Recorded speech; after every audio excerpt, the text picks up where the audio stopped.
Hi friends, എല്ലാവർക്കും enjoy life മീഡിയയുടെ പുതിയൊരു വീഡിയോയിലേക്ക് സ്വാഗതം. ഇന്ന് നമ്മൾ ടൊമാറ്റോ റൈസ് അല്ലെങ്കിൽ തക്കാളി ചോറാണ് ചെയ്യാൻ പോകുന്നത്. അപ്പോൾ വീഡിയോ ഇഷ്ടപ്പെട്ടാൽ നിങ്ങൾ ചാനൽ സബ്സ്ക്രൈബ് ചെയ്യണേ. നമുക്ക് എങ്ങനെയാണ് തക്കാളി ചോറ് ചെയ്യുന്നതെന്ന് നോക്കാം. അപ്പോൾ തക്കാളി ചോറ് ഉണ്ടാക്കാനായിട്ട് നമുക്ക് ആദ്യം വേണ്ടത് ബസ്മതി റൈസാണ്. ഞാനിതൊരു 15 മിനിറ്റ് വെള്ളത്തിൽ കുതിർത്ത് വെച്ചിട്ട് ഒന്ന് കഴുകിയെടുത്തതാണ്. അപ്പം ഞാനിത് കുറച്ചുള്ളൂ, 1 കപ്പ് എടുത്തിട്ടുള്ളൂ കേട്ടോ. അതിലാണ് നമ്മളിന്ന് ചെയ്യാൻ പോകുന്നത്.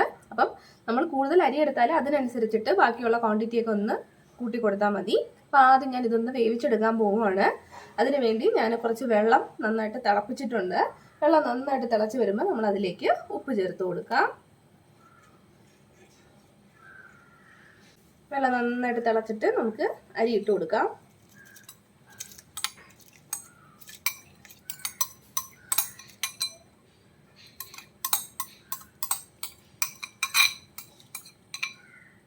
ഇനി ഈ അരി നന്നായിട്ട് നമുക്കൊന്ന് വെന്ത് കിട്ടണം. ശ്രദ്ധിക്കണം കേട്ടോ, ഇതൊക്കെ ചെറുതായിട്ടൊന്ന് പാകം തെറ്റിയാൽ കുഴഞ്ഞു പോകും. ഈ അരിയില്ലേ നന്നായിട്ട് വെന്ത് കഴിയുമ്പം ഓരോന്നായിട്ട് പൊങ്ങി മേളിലോട്ട് ഇങ്ങനെ സർഫസിലോട്ട് വരാൻ തുടങ്ങും. അതാണ് നമ്മുടെ പരുവ്. ആ സമയത്ത് തന്നെ നമ്മൾ ഊറ്റിയെടുക്കണം. ഇതിലേക്ക് നമുക്കിത് ഒരു 1/4 ടീസ്പൂൺ നെയ്യ് കൂടി ചേർത്ത് കൊടുക്കാം. നമ്മുടെ ഈ അരിയൊക്കെ ഒന്ന് ഒട്ടിപ്പിടിക്കാതെ നമുക്ക് കിട്ടും. എണ്ണ ഒഴിച്ചു കൊടുത്താലും മതി കേട്ടോ, വെളിച്ചെണ്ണ ആയാലും മതി. അപ്പോൾ അതെ, നമ്മുടെ അരി നന്നായിട്ട് വെന്ത് വന്നിട്ടുണ്ട്. നമുക്കിനി ഇത് ഊറ്റിയെടുക്കാം. ചോറൊക്കെ അതേ കറക്റ്റ് പാകത്തിന് വെന്ത് കിട്ടിയിട്ടുണ്ട്. ഇനി നമുക്ക് തക്കാളി റൈസ് എങ്ങനെയാണ് ചെയ്യുന്നതെന്ന് നോക്കാം. അപ്പോൾ അതിന് വേണ്ടി ഒരു പാൻ അടുപ്പത്ത് വെച്ചിട്ട് നമ്മൾ കുറച്ച് എണ്ണ അതിലേക്ക് ഒഴിച്ചു കൊടുക്കണം. നമുക്ക് സവാളയൊക്കെ ഒന്ന് വഴച്ചെടുക്കാനുള്ളതാണ്. അപ്പോൾ അതിനനുസരിച്ച് എണ്ണ ചേർത്താൽ മതി. റിഫൈൻഡ് ഓയിൽ എടുത്താൽ മതി കേട്ടോ. വെളിച്ചെണ്ണയേക്കാളും നല്ലത് റിഫൈൻഡ് ഓയിലാണ്. എണ്ണ ചൂടായി കഴിഞ്ഞാൽ നമ്മൾ അതിലേക്ക് ഒരു അല്പം കടുകും ഒരല്പം ചെറിയ ജീരകവും ഇത് രണ്ടും ചേർത്ത് കൊടുക്കാം.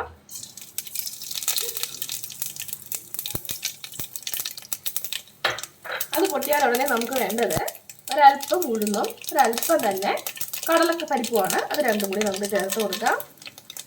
എല്ലാം കുറേശ്ശെ മതി കേട്ടോ, ഒരുപാടൊന്നും എടുക്കേണ്ട ആവശ്യമില്ല. ഒന്ന് ഇളക്കി കൊടുക്കാം.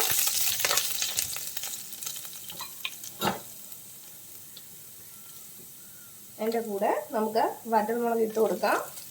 പിന്നെ കുറച്ച് കറിവേപ്പില.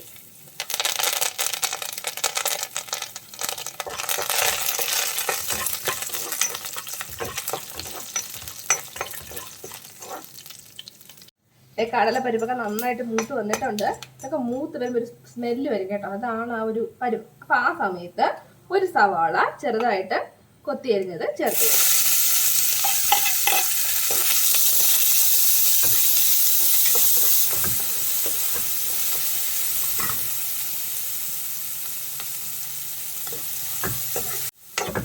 സവാള ഒന്ന് വാടി തുടങ്ങുമ്പോൾ ഒരു 3 വെളുത്തുള്ളി ചെറുതായിട്ട് അരിഞ്ഞത് കേട്ടോ, 3 അല്ലി വെളുത്തുള്ളി ചെറുതായിട്ട് അരിഞ്ഞതും കൂടി ചേർത്ത് കൊടുക്കാം. ഇനി ഇതെല്ലാം നന്നായിട്ടൊന്ന് വഴന്ന് വരണം. നമ്മുടെ സവാളയൊക്കെ ചെറിയൊരു ഗോൾഡൻ കളറായിട്ട് വരണം. സവാളയൊക്കെ നന്നായിട്ട് വഴണ്ട് ആ ഗോൾഡൻ നിറമാവാൻ തുടങ്ങുന്ന ആ ഒരു സമയത്ത്, ഒരുപാട് ആവണ്ട കേട്ടോ, ഇന്ന് നന്നായിട്ട് വാടി കിട്ടുന്ന സമയത്ത് ഒരു 2 തക്കാളി ചെറുതായിട്ട് മുറിച്ചത് ചേർത്ത് കൊടുക്കാം.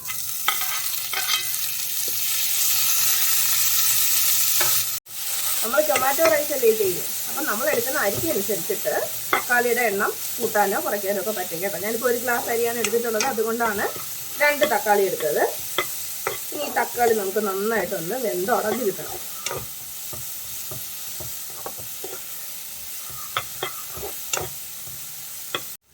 തക്കാളി നന്നായിട്ടായി ഉടഞ്ഞു വന്നിട്ടുണ്ട്.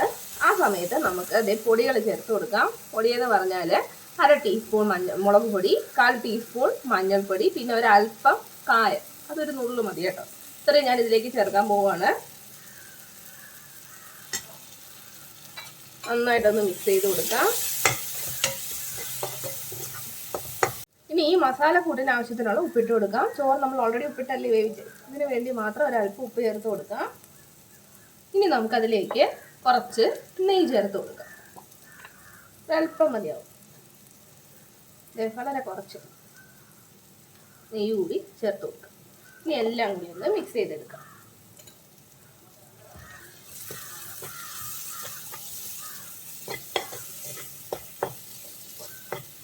അപ്പോൾ തന്നെ നല്ലൊരു വാസന വരുന്നുണ്ട് കേട്ടോ. ഇത്ര ആയിക്കഴിഞ്ഞാൽ നമുക്കിതിലേക്ക് ചോറ് ചേർത്ത് കൊടുക്കാം. നമ്മൾ വേവിച്ച് വെച്ചിട്ടുള്ള ചോറ് ഇതിലേക്ക് ചേർത്ത് കൊടുക്കാം.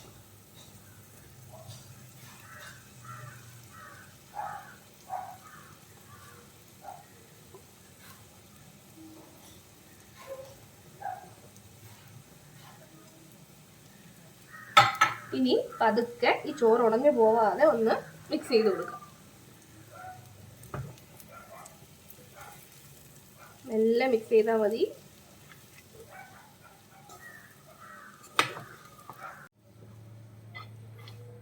അപ്പം നമ്മളിത് ചോറൊക്കെ നന്നായിട്ട് മിക്സാക്കി വെച്ചിട്ടുണ്ട്. ഇത്രേ ഉള്ളൂ നമ്മുടെ തക്കാളി ചോറ് അഥവാ ടൊമാറ്റോ റൈസ്. എളുപ്പമല്ലേ, അധികം താമസമൊന്നുമില്ല, നമുക്ക് പെട്ടെന്ന് ഉണ്ടാക്കിയെടുക്കാം. ഒരുപാട് സാധനങ്ങളൊന്നും വേണ്ടല്ലോ. എരിവൊക്കെ കുറവായി, നമ്മൾ പച്ചമുളകൊന്നും ചേർത്തിട്ടില്ല, അതുകൊണ്ട് കുട്ടികൾക്കൊക്കെ നമുക്ക് കൊടുക്കാൻ പറ്റും. എല്ലാവർക്കും ഇഷ്ടപ്പെടും.